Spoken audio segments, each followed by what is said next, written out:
Good morning, students. Welcome back to social. As a part of social, we are discussing now making of Indian national movement. In the last class, I had said that as a part of Gandhiji was rejected the Pune Pact. Okay, Gandhiji was rejected Pune Pact. Basically, what is this Pune Pact means? We know that in the last class, as a part of communal award, okay, as a part of communal award, they are declaring a separate electorate to separate people, okay, separate electorate for depressed classes, okay. See, Gandhiji was against a separate electorate for the depressed classes, okay. He declared fasting, okay, unto death, చనిపోయేంత వరకు నేను ఏమి తిననని చెప్పేసి declare చేసి సత్యాగ్రహం చేస్తాడనమాట. ఎవరు? గాంధీజీ. దేనికి ఎగనెస్ట్గా? పూనా ప్యాక్ట్కి ఎగనెస్ట్గా, ఓకేనా.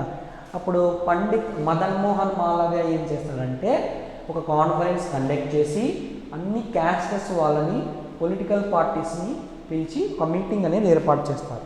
ఏర్పాటు చేసి లీడర్స్ అందరూ సైన్ చేసుకుంటారు ఒక పూనా ప్యాక్ట్ని. ఎప్పుడు? 25th సెప్టెంబర్ 1932 రోజున. ఎప్పుడు? 25th సెప్టెంబర్ 1932 రోజున పూనా ప్యాక్ట్లో లీడర్స్ అందరూ సైన్ చేస్తారు. ఏమని అంటే, గాంధీజీ 6 days అయిపోయింది అప్పటికే ఫాస్టింగ్ చేయబట్టి, 6th day of Gandhi's fast.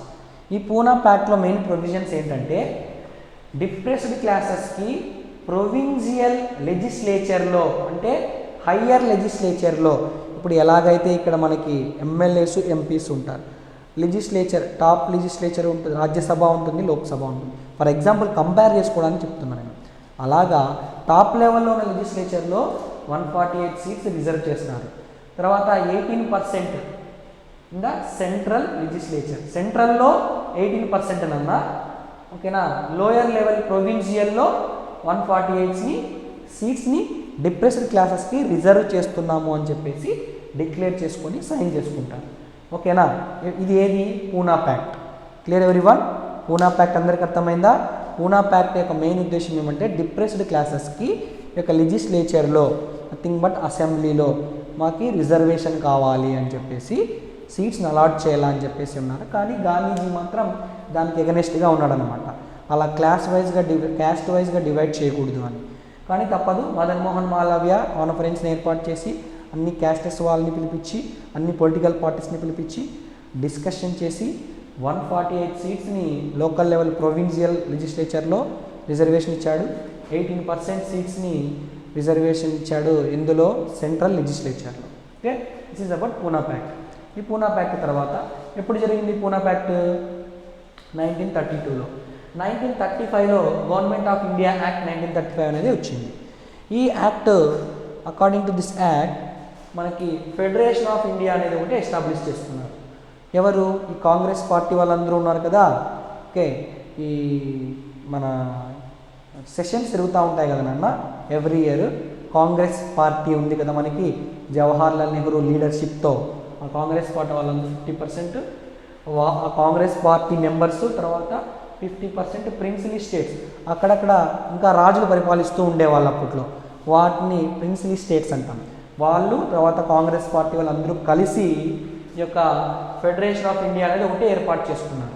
ఏర్పాటు చేసుకొని డయార్చీని ఇంట్రడ్యూస్ చేశారు. దేన్ని? డయార్చీని, ఓకేనా. డయార్చీని ఇంట్రడ్యూస్ చేస్తారు. అంటే నథింగ్ బట్, ఒక లాజిక్ చెప్తాను గుర్తుపెట్టుకోండి. ఈ గాంధీజీ ఏం చేశాడంటే ఒక వే చూపించాడు, ఓకేనా. మనకి ఒక వే చూపించాడు. ఇప్పుడు ఈ ప్రిన్సిలీ స్టేట్స్ ఇండిపెండెంట్గా ఉన్నారు, అటానమస్గా ఉన్నారు. వీళ్ళ దగ్గరికి వెళ్ళి మీరు మాతో చేయగలపండి, మనమందరం కలిసి ఫ్రీడమ్ మూమెంట్ చేద్దాం, ఓకేనా. ప్రిన్సిలీ స్టేట్స్ యాక్చువల్గా ఏం చేసేవాళ్ళంటే బ్రిటిష్ గవర్నమెంట్తో ఒక ఒప్పందం చేసుకున్నారు. ఏమని? మా ప్రిన్సిలీ స్టేట్స్ రాజ్యాల్లో, వాళ్ళ రాజ్యంలోకి బ్రిటిష్ వాళ్ళు ఎంటర్ అవ్వరు, ఓకేనా. మీ రాజ్యాన్ని మీరే పరిపాలించుకోండి, కానీ ఆర్మీ, తర్వాత డిఫెన్సివ్, ఓకేనా, ఈ యొక్క టెరిటరీని అంతా మేము చూసుకుంటాం త్రూ అవుట్ ద కంట్రీ. మీ కంట్రీ అడ్మినిస్ట్రేషన్కి మేము ఎంటర్ అవ్వము అని చెప్పేసి ఇలాగా చేసుకున్నప్పుడు గాంధీజీ ఏం ఆలోచించాడు? ఈ లింక్ తీసేయాలా, మనమందరం ఇండియన్స్ అందరూ యునైట్ అవ్వాలి అనే ఉద్దేశంతో ఈ యొక్క గవర్నమెంట్ ఆఫ్ ఇండియా యాక్ట్ 1935లో భాగంగా ఈ యొక్క ప్రిన్స్లీ స్టేట్స్ కాంగ్రెస్ అందరూ కలిసి పోరాడడం స్టార్ట్ చేసినారు. Clear everyone? Then coming to ఈ యాక్ట్ ఏం జరిగిందంటే ఫెడరల్ కోర్ట్ని కూడా ఒకటి ఎస్టాబ్లిష్ చేయాలని చెప్పి ఆమోదం చేసిందనమాట. ఈ ప్రొవిజన్ ఏమి ఇచ్చిందంటే ఈ government of India act of 1935 ఒక కోర్టుని కూడా దేన్ని ఫెడరల్ కోర్ట్ని కూడా ఎస్టాబ్లిష్ చేయాలి అని ప్రపోజల్ తీసుకొని వచ్చారనమాట. దెన్ కమింగ్ టు తర్వాత ఒక క్విట్ ఇండియా మూవ్మెంట్ అనేది స్టార్ట్ అయింది. ఈ మధ్యలో చాలా ఇన్సిడెంట్స్ జరిగినాయి, కానీ మనకి మెయిన్ ఈవెంట్స్ ఏంటి అంటే quit India movement. Quit India మూవ్మెంట్లో భాగంగా ఇది ఎప్పుడు జరిగింది అనేది ఇంపార్టెంట్. 14th July 1942లో క్విట్ ఇండియా మూవ్మెంట్ని పాస్ చేశారు. ఇక్కడ వార్ధాలో ఎవరు ఈ యొక్క కాంగ్రెస్ పార్టీ ఉంది కదా, కాంగ్రెస్ సెషన్స్లో కాంగ్రెస్ పార్టీ మెంబర్స్ అందరూ డిక్లేర్ చేసినారు, మనము క్విట్ ఇండియా మూవ్మెంట్ని స్టార్ట్ చేస్తున్నామని అనౌన్స్ చేశారు. ఈ క్విట్ ఇండియా మూవ్మెంట్లో గాంధీజీ ఏమని స్లోగన్ ఇచ్చారంటే డూ ఆర్ డై, సాధించాలా లేదంటే చనిపోవాలా, అంతే ఒకటే, డూ ఆర్ డై అనే స్లోగన్ని ఎవరు ఇచ్చారు అంటే గాంధీజీ ఇచ్చారు. ఈ క్విట్ ఇండియా మూవ్మెంట్లో స్పెషాలిటీ ఏమంటే ఉమెన్, ఆడవాళ్ళు, చిల్డ్రన్, పిల్లలు అందరూ కూడా పార్టిసిపేట్ చేసి దీని యొక్క వ్యాస్ట్, దీని యొక్క స్కోప్ని పెంచినారనమాట. అంటే దేశం మొత్తము పిల్లలు, ఆడవాళ్ళు, పెద్దలు, మగవాళ్ళు అందరూ కూడా కలిసి క్విట్ ఇండియా మూవ్మెంట్ని చేసేపాటికి దీని యొక్క స్కోప్ పెరిగింది. ఓకేనా, right. Then because of this ఈ క్విట్ ఇండియా మూవ్మెంట్ వల్ల ఒక ఇంటరిమ్ గవర్నమెంట్ అనేది ఫామ్ అయిపోయింది. అంటే బ్రిటిష్ వాళ్ళు కొద్దిగా దిగి వచ్చి ఇంటరిమ్ గవర్నమెంట్ అంటే మన ఇండియన్సే ఒక గవర్నమెంట్ని ఫామ్ చేసుకోవడం. ఇంకా ఇండిపెండెన్స్ రాకనే ఇండిపెండెన్స్కి ముందు ఉన్నటువంటి గవర్నమెంట్నే ఇండియన్ గవర్నమెంట్నే ఇంటరిమ్ గవర్నమెంట్ అంటారు. Clear everyone? బిఫోర్ ఇండిపెండెన్స్ ఉన్నటువంటి ఇండియన్ గవర్నమెంట్ని ఇంటరిమ్ గవర్నమెంట్ అంటారు. అంటే ఇండియన్సే ఆ గవర్నమెంట్ని ఏర్పాటు చేసుకున్నారు. ఇప్పుడు 2nd September 1946 దగ్గరగా వస్తున్నాం చూడండి ఇండిపెండెన్స్కి. September 2nd 1946 రోజున ఇంటరిమ్ గవర్నమెంట్ని ఫామ్ చేసుకున్నారు. ఫామ్ చేసుకున్న తర్వాత మన కంట్రీకి ఒక కాన్స్టిట్యూషన్ ఉండాలి అని చెప్పేసి, అది రాసుకోవాలని చెప్పేసి, అది రాసుకోవడానికి ఒక కాన్స్టిట్యూయెంట్ అసెంబ్లీ అనేది ఏర్పాటు చేసుకున్నారు. ఓకేనా, ఇప్పుడు 6th December 1946 రోజున కాన్స్టిట్యూయెంట్ అసెంబ్లీ అన్నది మీట్ అయింది. ఓకేనా, కాన్స్టిట్యూషన్ ఒకటి రాసుకోవాలి అని డెసిషన్ తీసుకోవడానికి మీటింగ్ పెట్టుకున్నారు ఒక కాన్స్టిట్యూయెంట్ అసెంబ్లీ. ఫస్ట్ మీటింగ్ ఎప్పుడు జరిగింది అంటే 6th December 1946. తర్వాత February 20, 1947 రోజున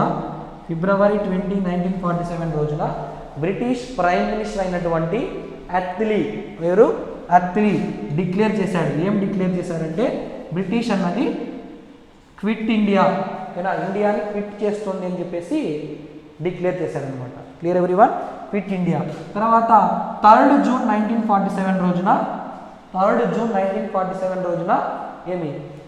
1947 రోజున సపరేట్ కంట్రీ అన్నది పాకిస్తాన్ సపరేట్ కంట్రీగా వెళ్ళిపోవాలని చెప్పేసి అనౌన్స్ చేశారు అత్లీ.